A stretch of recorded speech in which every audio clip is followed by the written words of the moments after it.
Mortals, born of woman, are of few days and full of trouble. They spring up like flowers and wither away, like fleeting shadows, they do not endure. Do you fix your eye on them? Will you bring them before you for judgment? Who can bring what is pure from the impure? No one. A person's days are determined, you have decreed the number of his months and have set limits he cannot exceed. So look away from him and let him alone, till he has put in his time like a hired laborer. At least there is hope for a tree, if it is cut down, it will sprout again, and its new shoots will not fail. Its roots may grow old in the ground and its stump die in the soil, yet at the scent of water it will bud and put forth shoots like a plant. But a man dies and is laid low, he breathes his last and is no more. As the water of a lake dries up or a riverbed becomes parched and dry, so he lies down and does not rise, till the heavens are no more, people will not awake or be roused from their sleep. If only you would hide me in the grave and conceal me till your anger has passed. If only you would set me a time and then remember me. If someone dies, will they live again?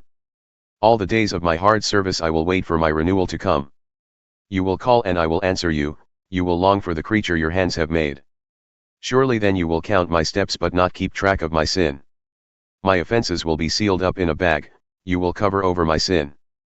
But as a mountain erodes and crumbles and as a rock is moved from its place, as water wears away stones and torrents wash away the soil, so you destroy a person's hope. You overpower them once for all, and they are gone, you change their countenance and send them away.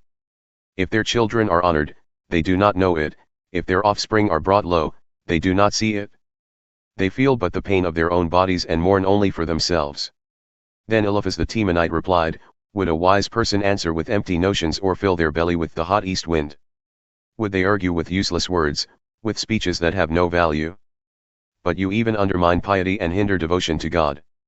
Your sin prompts your mouth, you adopt the tongue of the crafty. Your own mouth condemns you, not mine, your own lips testify against you. Are you the first man ever born? Were you brought forth before the hills? Do you listen in on God's counsel? Do you have a monopoly on wisdom? What do you know that we do not know? What insights do you have that we do not have?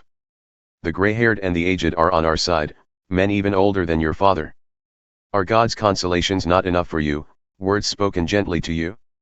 Why has your heart carried you away, and why do your eyes flash, so that you vent your rage against God and pour out such words from your mouth? What are mortals, that they could be pure, or those born of woman, that they could be righteous? If God places no trust in his holy ones, if even the heavens are not pure in his eyes, how much less mortals, who are vile and corrupt, who drink up evil like water? Listen to me and I will explain to you, let me tell you what I have seen, what the wise have declared, hiding nothing received from their ancestors, to whom alone the land was given when no foreigners moved among them all his days. The wicked man suffers torment. The ruthless man through all the years stored up for him. Terrifying sounds fill his ears, when all seems well, marauders attack him. He despairs of escaping the realm of darkness, he is marked for the sword. He wanders about for food like a vulture, he knows the day of darkness is at hand. Distress and anguish fill him with terror, troubles overwhelm him, like a king poised to attack, because he shakes his fist at God and vaunts himself against the Almighty, defiantly charging against him with a thick, strong shield. Though his face is covered with fat and his waist bulges with flesh, he will inhabit ruined towns and houses where no one lives, houses crumbling to rubble. He will no longer be rich and his wealth will not endure, nor will his possessions spread over the land.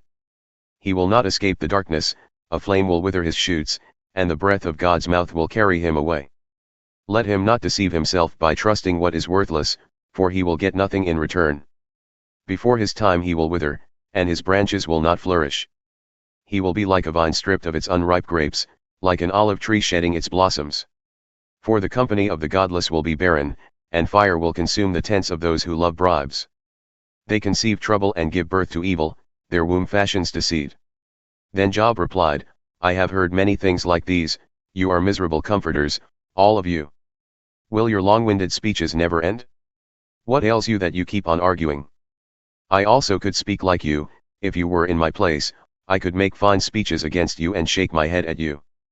But my mouth would encourage you, comfort from my lips would bring you relief. Yet if I speak, my pain is not relieved, and if I refrain, it does not go away. Surely, God, you have worn me out, you have devastated my entire household. You have shriveled me up, and it has become a witness, my gauntness rises up and testifies against me. God assails me and tears me in his anger and gnashes his teeth at me, my opponent fastens on me his piercing eyes. People open their mouths to jeer at me, they strike my cheek in scorn and unite together against me. God has turned me over to the ungodly and thrown me into the clutches of the wicked. All was well with me, but he shattered me, he seized me by the neck and crushed me. He has made me his target, his archers surround me. Without pity, he pierces my kidneys and spills my gall on the ground. Again and again he bursts upon me, he rushes at me like a warrior. I have sewed sackcloth over my skin and buried my brow in the dust. My face is red with weeping, dark shadows ring my eyes, yet my hands have been free of violence and my prayer is pure. Earth, do not cover my blood, may my cry never be laid to rest. Even now my witness is in heaven, my advocate is on high. My intercessor is my friend as my eyes pour out tears to God, on behalf of a man he pleads with God as one pleads for a friend. Only a few years will pass before I take the path of no return.